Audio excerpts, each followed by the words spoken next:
La deuxième question. La deuxième question est de déterminer la classe modale, puis trouver le mode et interpréter le résultat obtenu.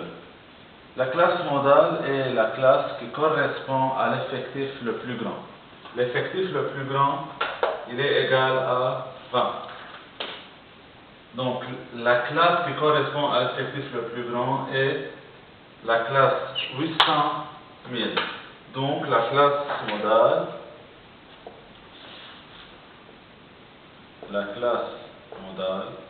est 800 000. Maintenant, on doit calculer le mode.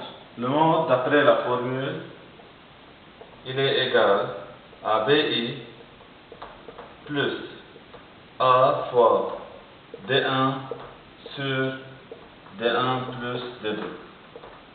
BI, c'est la borne inférieure de la classe modale. A est l'amplitude de la classe, c'est-à-dire BI, il est égal, la borne inférieure de l'intervalle, c'est 800. L'amplitude égale à 1000 moins 800, c'est-à-dire 200. Chaque amplitude ici, pour la première classe, la deuxième, la troisième, la quatrième, l'amplitude elle est égale à 200, c'est-à-dire la longueur de l'intervalle. D1 est la différence entre l'effectif de la classe et l'effectif de la classe précédente, c'est-à-dire 20 moins 16. Ça c'est D1. Et D2 égale à la différence entre l'effectif de la classe modale et l'effectif de la classe suivante, c'est-à-dire 20 moins 10. Donc, c'est 20 moins 10. Par suite, la mode devient égale à 800 plus 200 fois 20 moins 16 sur 20 moins 10. La réponse devient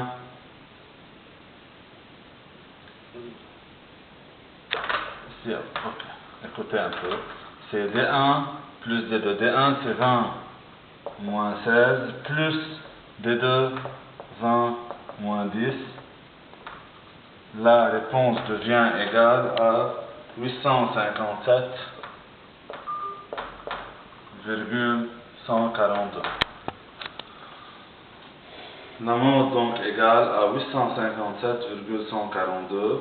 L'interprétation,